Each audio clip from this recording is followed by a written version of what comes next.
Hello and welcome to the Passion Show Animals, another new series that we're starting where myself and my animal behaviour student co-host Leon will discuss a different animal each week. Yeah, really excited. Can't wait to get into all this. And I think what we're going to do generally is we're going to start with an animal, kind of talk about that animal and then see where the conversation leads us. Maybe talk about some ethics, some morals, Yeah, a little some bit of mad shit about the animals as well. interesting Crazy facts, things. crazy stories, a little bit of biology mixed in there for anyone who's Yeah. interested.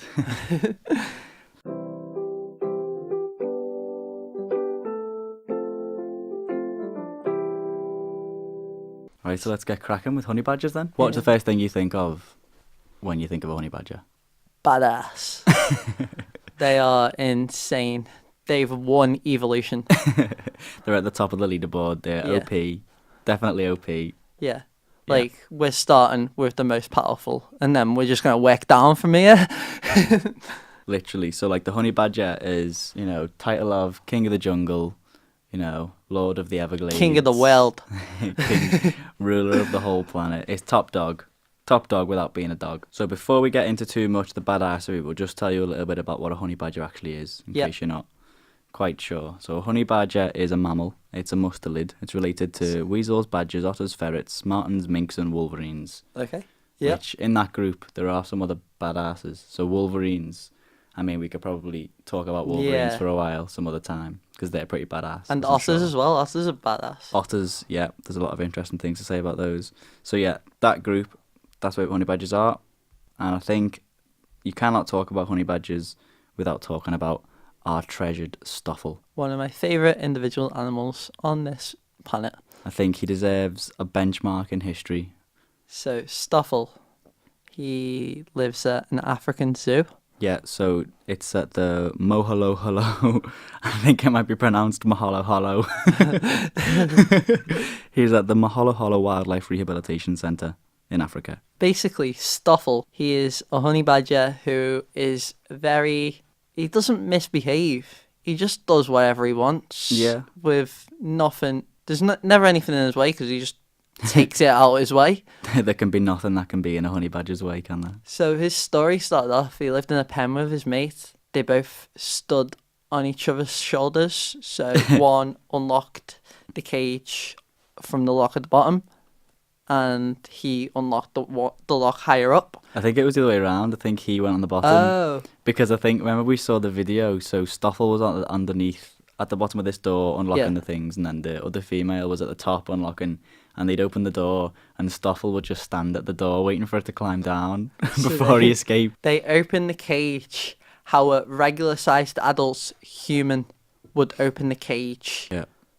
A cage. Yeah, like a double-bolted door, a bolt near the bottom, a bolt near the top, and it was zip-tied in the middle. So, as a consequence of this great escape, Stoffel found himself in the lion pen. Had a little scrap with the lions, got beaten about a bit, was in hospital for about 2 weeks. Yeah. And then he got put back into his pen with concrete walls around it this time. Oh, 2 months. He was in the 2 he was in the months? hospital for 2 months with his injuries from the lions the first time. Wow. So that was no scratches and bruises. That was full on mauled by lions. Wow. So yeah, he got decimated. And basically he got put into this enclosure that was concrete walls, where he'd climb up a tree, escape, and go into scrap of lions again, beat them this time. So they were like, we need to take everything out of this pen. I've recently found that he was already in that quarter when he went to fight the lions the first time. There's a whole backstory before he even went to fight the lions. There's a whole build up of terrors and horrors that he'd caused, and he was already in a quarter-hectare camp to keep him from escaping. He'd been put in there. He'd been escaping smaller rehabilitation enclosures, and it said he had killed small bucks, rabbits, and even an adult eagle.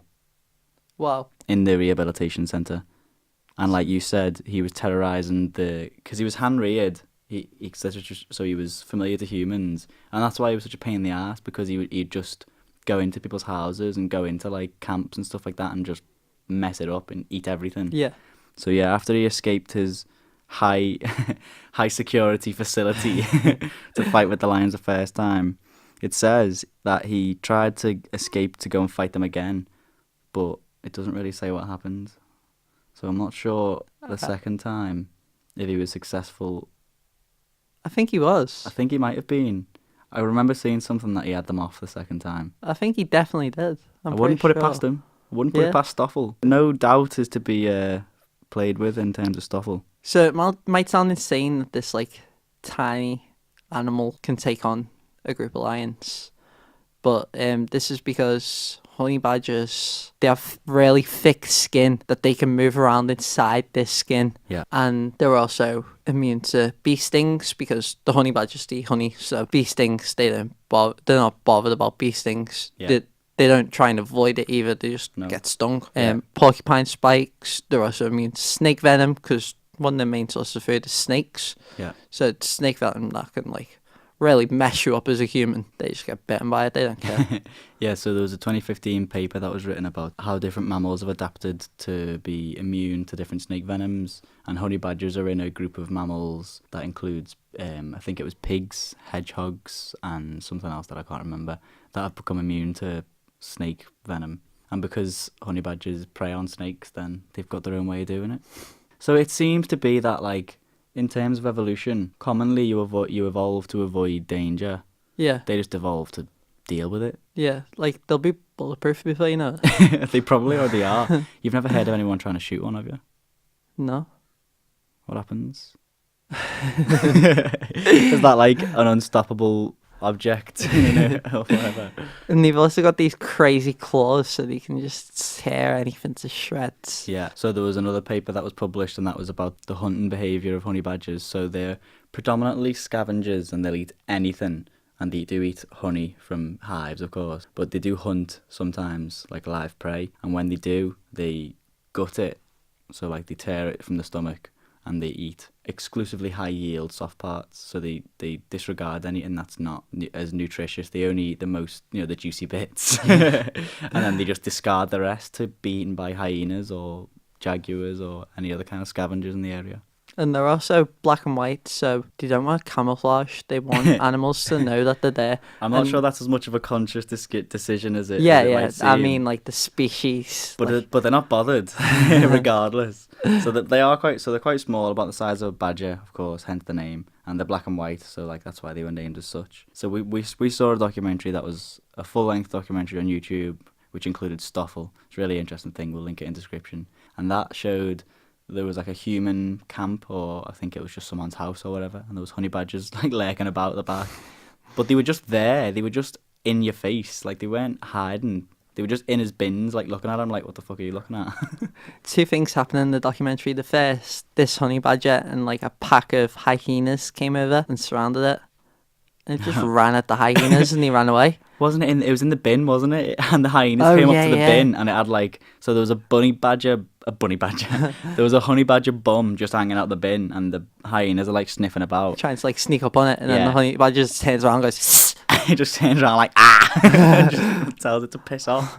And the hyena shits itself and runs away. Another part is when the house near the zoo with a pack of humans having a party. A pack of humans. Yeah. So if you don't know, humans are this species, Sticky, horrible, pink ape. and they have this thing where they collect in groups Yeah, this to strange consume some liquids and stuff like that. Anyway, Fucked up. Stoffel, I believe, or some of his mates. It was definitely Stoffel. Yeah, probably Stoffel. Turned up to the house, and humans all had to like get out the way. Like they were all like condensed in this room, just watching it, not moving, and just seeing it just roam around the house, doing whatever. Probably not consciously thinking about what it's doing, because that's how they act. They're very awkward animals because they're able to be, because they don't need to think about what they're doing, Yeah. because they just stumble through life winning.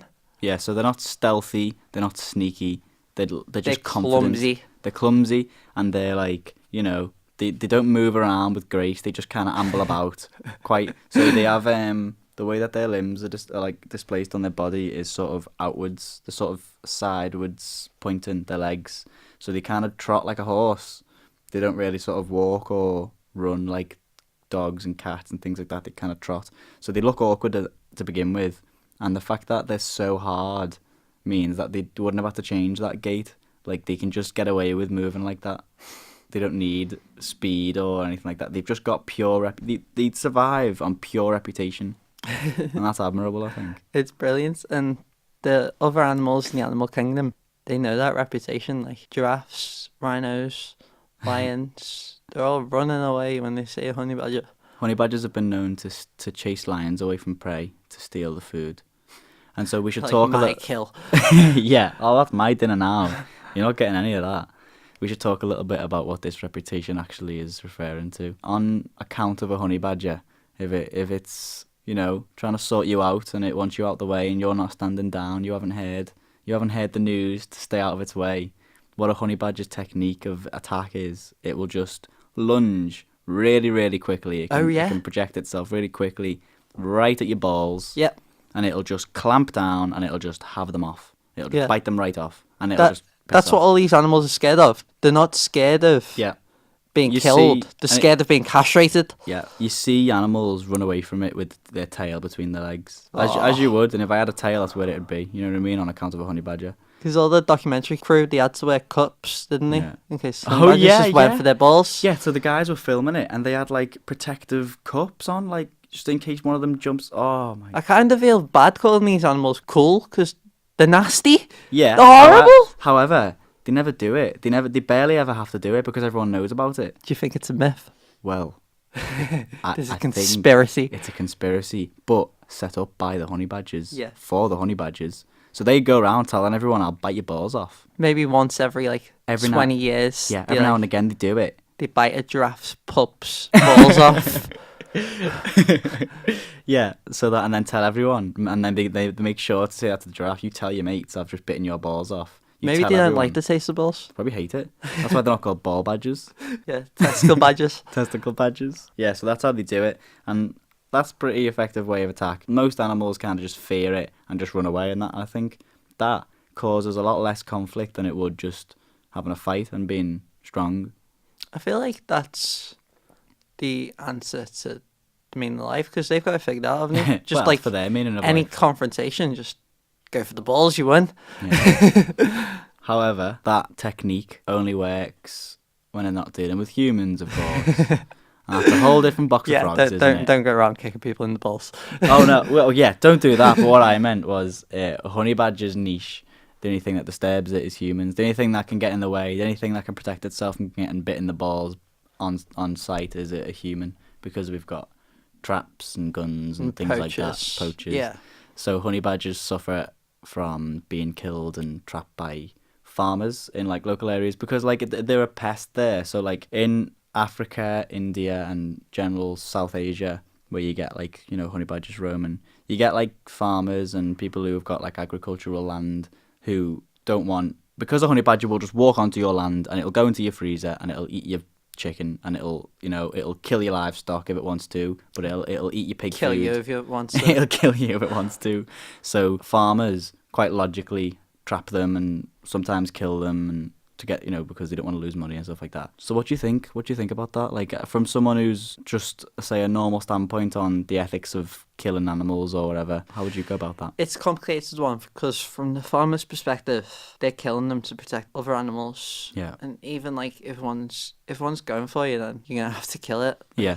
Yeah. I think most of the encounters is your... preemptive, though. Yeah. I think it's often trapped and then either killed before release. That's less ethical, I believe, because that's a unnatural advantage. Yeah. But we've also evolved to create those kind of traps. Yeah, so because we're intelligent, we can predict their behaviour and then trap them accordingly. So you could look at it from the perspective that we're taking our place in the food chain, but you could also look at it as unethical, unfair, and cruel. Yeah. So for those farmers, so they'll trap the badger and then they could let it go. And I'm not saying that these people are cruel or anything like that, because most of them don't want to be messing up. They'd rather they just didn't get bothered by them. Do you know what I mean? They don't want to kill them. But you can't put up scarecrows, because they'll just rip the scarecrow there's nothing down. you can do to keep it away. The only thing you can do is kill it, stop it from coming back. Because Yeah. if they let a honey badger go, it's going to come back. It knows where you live. You could build castle walls around it, and honey badger's going to climb over it. Honey badger's going to tear. You'll that just shit find down. it on the throne one day, and you'll be like, "What the? Just get in here, king of this town." No, so like in terms of that, I think there's nothing really you can do. I suppose, like if people have land, and if an animal isn't protected and it goes onto that land, there's a risk that it can. It's just like if another species roams into a jaguar's territory, there's a chance you're going to get into a fight with a jaguar. You know what I mean? Yeah. But I think it only really becomes a problem when there's an issue with the amount. Yeah. Like So, how many badgers there are. Are they endangered? I think they're of least concern Okay. right now. So I believe the population's decreasing in number. Yeah. However, they're not that low. I think the only reason that that's like that is because there are so many more species that are like, they're about to run out. Yeah. That they're sort of the least of our worries. Okay. Yeah. But if you were to, don't kill them. If Don't you see a kill honey them, yeah. badger, don't kill kill it. One, because it's unethical, and two, because it'll kill you. So again, in the words of Phil Kenyon, I think we'll wrap it up there. Thank you, Leon, for being my co-host. My pleasure. So yeah, this is a brilliant new series that we're excited to carry on and just get the word out there of how cool animals are and how they need to be protected. Yeah, and if you've any animals that you'd like to hear us talk about, then feel free to comment or DM us or whatever, and we'll try and work through as many of those as we can. Yeah, 100%. Yeah, so peace out Have a good day. and be kind to animals.